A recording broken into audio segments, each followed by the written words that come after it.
Okay, it's off the studio, but before I go, I'm starting to really get into these enemy sunglasses. Yeah, this is Alpha M steel. Two choices for today. Digging these, but also like these. Not bad. I look spectacular. I'm going with these today. Anyways, look, you want to get a great deal on these? Use the wonderful 20 code and check out Alpha M's new enemies. Yeah, he's got enemies, you get it? I'm not his enemy anymore, even though I kicked his ass off Shark Tank twice. But check out the shades. I look spectacular.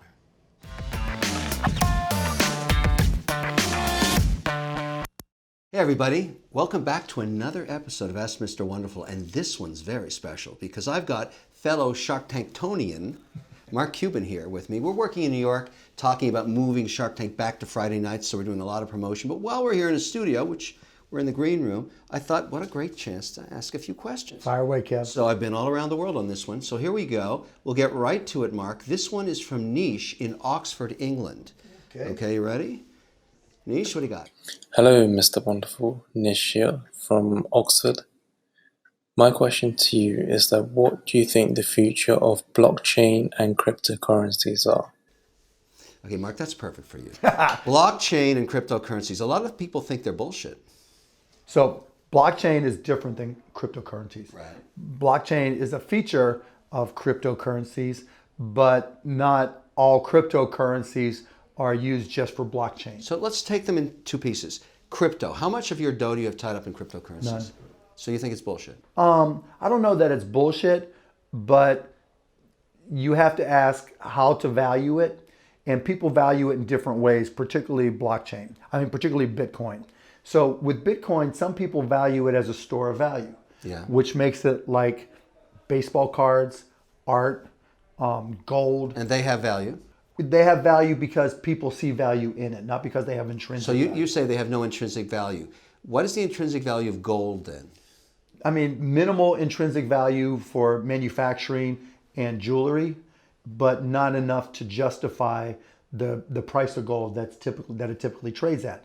The delta between the intrinsic value, the manufacturing / jewelry, and what it's being sold for, what it's being valued at on markets, is what they call store of value, because people want to invest in it because they think if certain circumstances occur that it like will, a pandemic, for example, whatever it may be, that people there will be potential buyers at that value, so they see it as storing value, and they do it in gold. It sounds like you prefer to own gold to store value than cryptocurrencies. I prefer neither right now. Okay. Because I've never been a gold fan, because like I said, the delta between intrinsic and trading value is what people invest and see in it, but it's no different than tulips. It's no different than baseball cards. It's no different than a lot of different things, because it's only worth what you think someone else will pay for. You're basically saying it's a speculation. Yeah, of course. Okay, let's talk about blockchain. To me, that is actually a non-proprietary utility. Right. Why would that in any way be a storage of value, blockchain? Anybody can use it. Blockchain effectively is software. Okay, so it's a distributed database that's managed independently, and that inherent combination makes it a utility, makes it software effectively that has value and utility. So when somebody's running around trying to raise a blockchain fund, that's just a software for hire fund. In some respects, but there's a specific, there are very unique use cases for blockchain. So for instance, when people say there's no value no intrinsic value to crypto, they don't really look at the value of blockchain. Now, when you take blockchains from different types of cryptocurrency, Bitcoin versus Ethereum versus others, there's significant differences, but blockchain in general does have at least a basic intrinsic value. Not as high as what the cryptos trade for, but there is basic intrinsic value. And I'll give you an example. If, for instance, there was a blockchain-driven general ledger system that had auditing capabilities. Yeah. So, for instance, for a big company, you wanted to have a truly independent auditor that would, so you would set up a general ledger system using blockchains with where an external third party would be able to look at different segments of the general ledger. There wouldn't just be one auditor. You can have It three makes the different. process more efficient, so it adds value there. Well, but it makes it not just more efficient, but it makes it truly independent. But there's no equity that I can buy in blockchain. Well, but let me finish. Imagine if this was a system used for Enron. Yeah. So that instead of having Arthur Anderson doing their auditing and their accounting, and we know what happened from there, the auditors and the accountants there were three different auditors and accountants that just using blockchain were able to look at a specific segment of their general ledger and So they would have caught the fraud way earlier. They would have caught the fraud because you couldn't fake out all three of them. So it has utility there. I get that. Thank you, Nish. Very interesting. Let's have a look at number 2 here. I got some very interesting questions for you, Mark. I've got to be honest with you. You're going to find this different. All right, Dolores, ready? Hi, Mr. Wonderful. I love you. You're my favorite shark. Of We're course. turning it off right there. I had a question about as an entrepreneur just starting out. I've been told that um, that it would be good to raise money from friends and family. And I don't have the type of friends and family though that can, give me, You don't have a Mark Cuban. money to start my venture. I'm working really hard, but I don't come from that type of socioeconomic level where friends can give and family can give me money. So what do I do if I've been being told by everyone, oh, friends and family first, but most of those people that are saying that have friends and family who have been able to give them, sizable amounts of money. But for those of us who don't have those means and those contacts, what do I do? Hey, thanks a lot, So, Mark, Mr. Wonderful. you didn't have a You family. really are wonderful. Oh, thank you. I appreciate that. You talk about your past a lot. Nobody gave you a lot of dough. What's the answer to this woman's question? You don't raise money. Sweat equity is the best equity. You start smaller. Most businesses, I'd say at least 90, if not 95% or more percentage of small businesses, startups, can start without raising any capital at all. You just use sweat equity. And obviously we don't know what kind of business she's trying to start, but you just have to try to start smaller. The hard part for most people is that trade-off between, do I keep my job or how do I start a company when I have a job? Most people feel like they need to raise money so they can quit their job. So, do you advocate they quit their job? No. You say, go make it happen, get some revenue in, prove it out a little I worked bit. as a bartender at night. I mean, whatever you have to do, that's part of being an entrepreneur. So if you have to work on weekends, you have to Uber at night, Uber on weekends, so you have some income coming in so you can work on your company, or you work your regular job during the week, and at night and weekends, that's when you work on your startup. So the good news there is anybody can be an entrepreneur if they're willing to work their ass off 24 hours. That's what it takes. That's your message, sir. Like they always say, entrepreneurs work 80 hours so they don't have to work 40. All right, good one. Thank you. Next, Cooper. Hey, Mr. Wonderful. This is Cooper from Missouri. I'm 19 and I'm in my second semester at college, and I haven't really decided on a major yet. I mean, I'm thinking law school just because I like arguing and I like money, but I also like business. And Shark Tank is my favorite show, and obviously you're my favorite shark. Of course. But I was just wondering, Thank in you. your expert opinion, in this time and era, what would be a good degree to get? Like maybe a major and a minor to apply to law school, or even your opinion on just a career outside of no law school with just a degree. Thank you. Well, Cooper, I'm going to give you a hell of a deal today because you got 2 sharks for the price of 1. Mark, this is a question you must get all the time. Of course. I mean, this is guidance for the next generation. What do you say to Cooper? First of all, Cooper, notice, and as a potential lawyer, potential entrepreneur, you have to pay attention to the details. Notice the first thing Mr. Wonderful does. He asks me. He doesn't answer. He asks me. I'm trying to be polite. Next time, no more Mr. Wonderful for Mr. Cuban. I can tell you that right now. But here's your answer, Cooper. You don't have to figure it out when you're 19. I started off as an accounting major. I realized I was awful. I didn't want to do audits of furniture and carpet spools, and changed my major multiple times. I knew I wanted to be in business. I just didn't know what the details were going to be. So don't stress about it, but take a lot of different types of business classes, because when you're learning how to learn and you're experiencing different parts of business, you'll find something that sticks with you. And by the time you need to declare a major, or even if it takes you a little bit longer, you'll know more. Then you can decide if you should be a lawyer, if you should be an accountant, if you should be in finance, marketing. You said you want to start a business. If you're, take some entrepreneurship classes, you want to be rich, in order to get there and be prepared to start a business. If you're going through college, take marketing, take accounting, take finance. Those are all the languages of business. Take, technology classes, because these are the things you're going to have to learn no matter what. So experience different things, Cooper, try it all, and then you'll be in a better position to decide. And I will add to that an example within my universe, and you actually know Alex Kenjeev. Yeah, of course. He's a lawyer, he's an IP lawyer, but he's also an entrepreneur. He combined the two together, and now he runs O'Leary Ventures. And Alex has done very, very well working with us on Shark Tank over the last decade. Yep. He owns 15% of every deal I do, and I lend him the money. Wow. That's how I do it. So he's putting his own kahunas on the line, and if he doesn't put that loan in place, I don't close. Because Alex does all the due diligence with your guys too, Stephen. Yeah. That's how we do it. Those guys work together. How much does Alex owe you now? A lot. That's called indentured servitude. Hey, listen, I'm happy to loan it to him because I ain't doing the deal unless he's fully engaged. But that's a cool thing. Thank you for that, Cooper. That's wonderful to hear. Next, we've got Teresa. Don't you love these international type questions Yes. too? It's cool.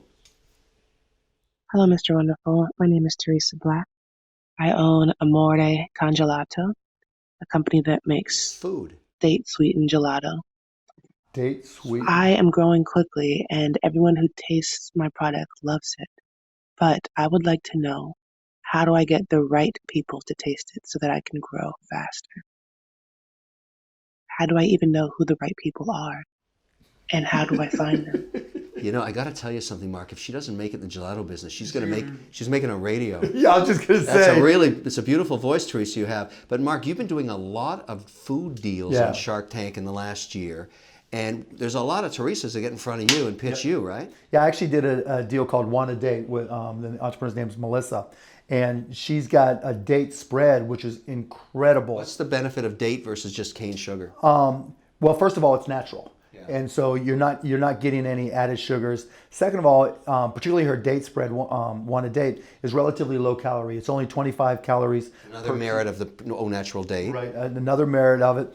And third, it's got great nutrients. I'm a big believer. You try to get all your RDA allowance of nutrients and vitamins from foods as opposed to... I remember that deal now. I said Bedouins with just the milk of a camel and dates could live forever. Exactly right. There you have it. But you didn't answer a question, Right. Mark. How does she get this great product, this date-based gelato, in front of people? How do you get it out there? Well, obviously not knowing what market she's in, it's hard to give her specifics. generally speaking. But generally speaking, that's where you go to farmers markets. That's where you go to flea markets. That's where you go anywhere where people are going to be at, and you sell. Right? You make it that morning, you freeze it, you take it out there, get yourself a refrigerator or a freezer or whatever. So you got to hump it out there. You got to hump it, but then initially you do it all yourself so you can learn about your product and get feedback. And one thing you need to do is collect email addresses, right? Because you want to, you want to be an email database so that you can email them and say, here's my website,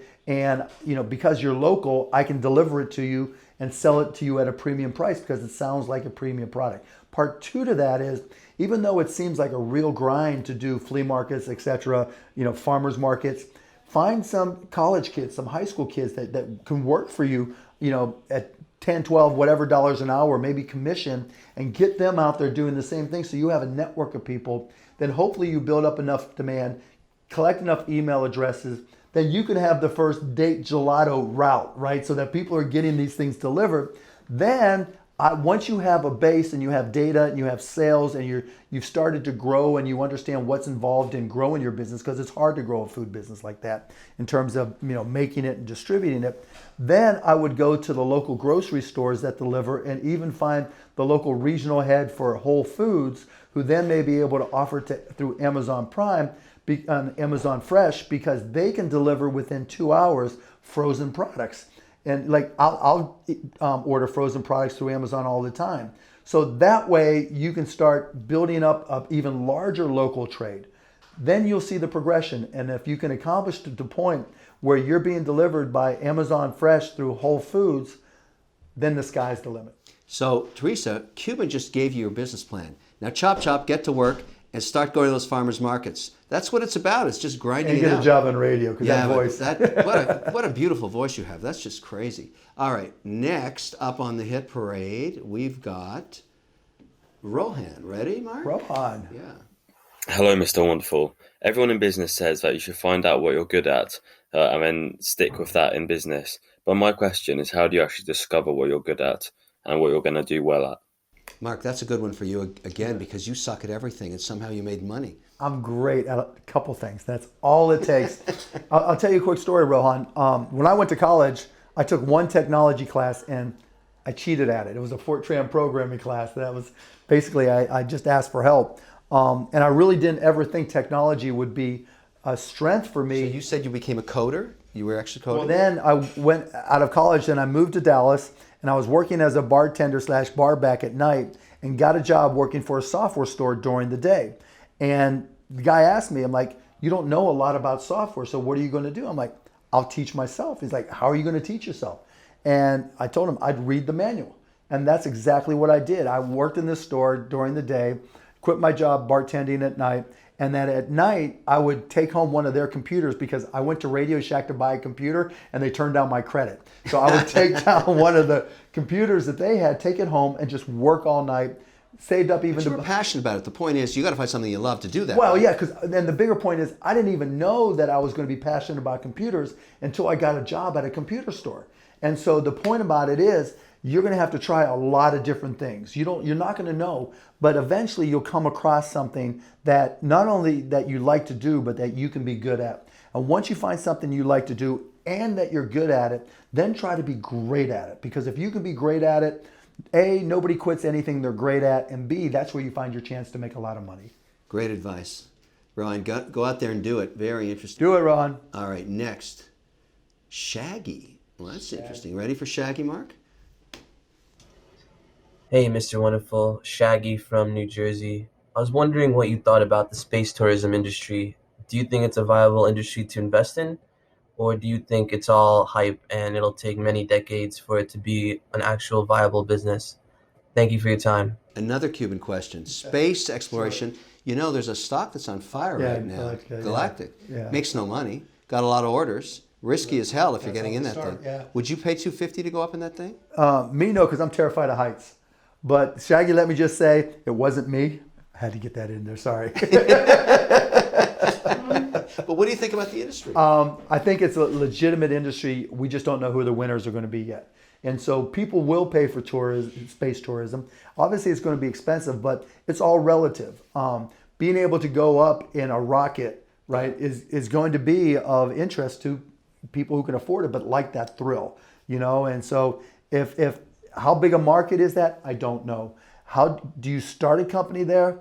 You're going to need a lot of capital to do that, and you're going to be able to take on losses. You're going to have to take on losses for a long time. It's kind of, you know, Tesla or, you know, the Bohr company. Those are things that are huge investments, but if you can raise enough money and stick it out and have a unique enough advantage, it might work. You know, I had a chance to interview Branson, you know him as well, and he told me eventually it's not just tourism, because if you can get from, let's say, Dallas, Texas to Dubai in 2.5 hours versus 27 hours, Yeah, of course. that's pretty good. Yeah, it's like the old Concorde. That's why people use the Concorde. And, you know, at some point you pay 80 or 100 grand to get that Well, yeah, there's no asset that's more valuable than time. time. So there's that industry is viable. Okay. All right, very interesting. Next, I think this may be our last one, Mark. I'll be here all day for you, Kevin. Well, I'm happy you're doing that. I'm making you do some work finally. That's a good thing. Hello, Kevin. My name is Ian. I'm a 38-year-old Irish dad living in Sydney, Australia. I'm about to purchase a B2B manufacturing business for $2 million. I have an investor who will invest $1 million for 10% ownership. I must pay back that $1 million at 8% interest, plus he gets 20% of the profits till that $1 million is paid back. I have $1 million of my own money and I have no outstanding debt. Do you think this deal is fair? Or should I look to borrow from the bank and have 100% ownership myself? Well, Thank you. Ian, baby, you come to the right place. You sound like you're paying a royalty, but it's really interest on a loan, It's right? interest on a loan. So first of all, Mark, let's break it down. I mean, this is a deal. This guy's got a serious business here.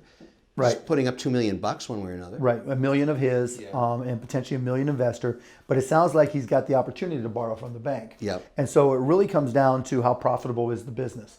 If the business is profitable enough that you can support the loan, you always do the loan. Which is $80,000, 8% on $1 $8% million. $1 million, right, is $80,000 a year. Yeah. So if he can afford that, you do the loan every time. Because you can get it. It's probably 3 years max, right? Or yeah, who knows if it's balloon or whatever it may be.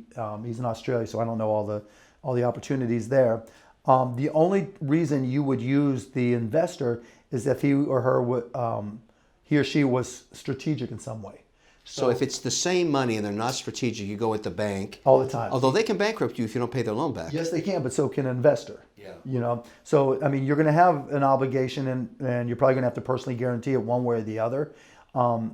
If you're confident in the operation, if you're confident in the profits or that you can increase the profits, you go to the bank. But without knowing details, the first red flag that comes up is that this person is selling you the business for $2 million, right? And so if it's being sold for $2 million, it's probably not generating $2 million in profits, right? So you're asking yourself what multiple, you would ask the question, what multiple of cash flow are you actually paying for the company? And so is he paying 5 times and generating $400,000 in cash flow? Or is it some hot, trendy business and he's paying 20 times earnings? Because if you're paying $2 million for 20 times earnings, you're only making $100,000, and that's before you pay yourself.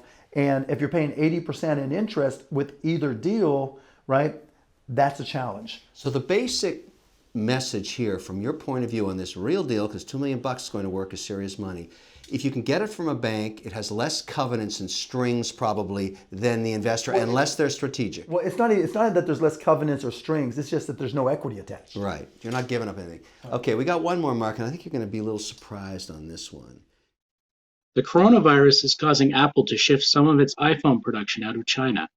Do you see this as a temporary measure or part of a wider trend for companies overly dependent on one country for most of their factory labor? And if part of a larger trend, what countries do you think are well poised to seize the opportunity? All right, very current question, right? We got a virus, pandemic, maybe, people don't know. It's changing production lines and sourcing of product. In the case of Apple, that's a big deal for China. What do you think? So there's 3 questions there. First, going backwards, are there other companies that can act as hosts for manufacturing? And then number 2 is, should you invest in placing production there? So every country has its own risks of one sort or another, whether it's Mexico, Indonesia, Thailand, wherever you may choose that has a low Most cost. of them are getting some virus breakout there. Well, put aside the virus, right? There's, because you're looking forward. So there's always going to be some sort of inherent risk.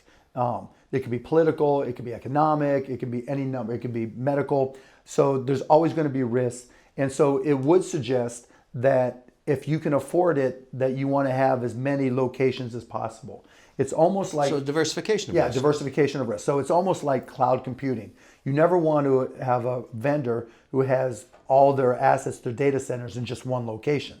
Because if something happens, then you're out of business. And manufacturing similar, but because supply chains have become so complex and products, materials come from so many different locations, that really makes it difficult to source and ship all the different materials to multiple locations unless you're very big. So that's just a decision each company will have to make. Now, as far as the coronavirus, I'm not an expert, but here's what I've read. What I've read is that it will spread, it will be pandemic, and the reason why is because it's like a serious cold. It's like a light flu, and because It's a respiratory transmission. right, but the real issue is that a lot of people who have it are asymptomatic.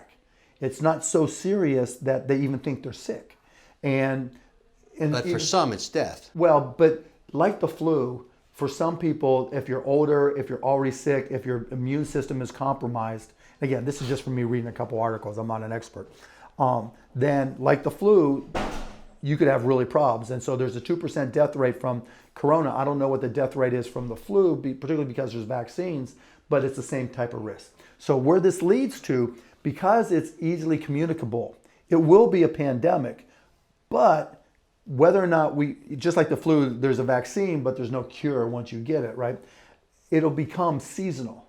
In other words, So we're going to see this on a rotating basis Exactly. as another flu strain. yes, just With like a the- virus, somehow we're going to have, maybe we'll have medicine for it at some point. a vaccine. I'm sure at some point we'll figure it out. It takes about a year. Yeah, or who knows how long. But just like there's a flu season, and we know to get vaccine for the flu season, there'll be a corona season. And I'm not talking about with Jimmy Buffett and having a beer, right? So it will happen, and your best, reaction is to stay healthy and help, Get sleep, be get well. sleep, be well, right? And help your employees and your family do the same thing, because it's happening. Has it changed your investment thesis in any way in terms of what you've done with your investments or stocks or bonds? Not at all. Now, looking at the market, it's been crushed because people just don't know.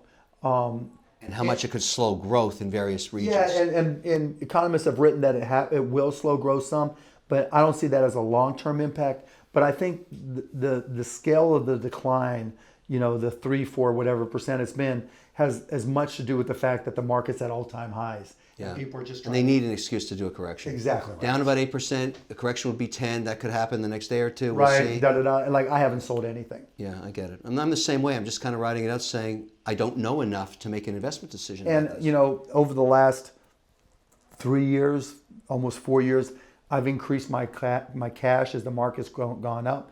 So, I'm a Warren Buffett acolyte. When there's blood in the streets, then when you buy, that's when you buy. And so if something crazy happens and the market just goes upside down, I'll be Buying positioned. opportunity. You have some powder dry. Listen, Mark, it's been a fantastic episode of Ask Mr. Wonderful. And clearly all these guys just think I'm the better shark. What a problem. Yeah, 4 questions, Kev. Way to rock it. Anyways, I'm looking forward to taping Shark Tank with you I again. am Season too. 12. Season We're here in New 12. York together. What are we doing? Why are we here? Why we're here? Because we're promoting the fact that Shark Tank has moved to Friday nights on ABC. Exactly. So turn your channel, tune in every Friday night to your local ABC affiliate. If you miss it, don't ever talk to us again. Mark, I will see you in LA and I will kick your ass on Shark Tank yet again for the 12th You're year. such a dreamer, Thank you, my Kevin. friend. Such a dreamer. Thanks, everybody. See Thank you next you. week.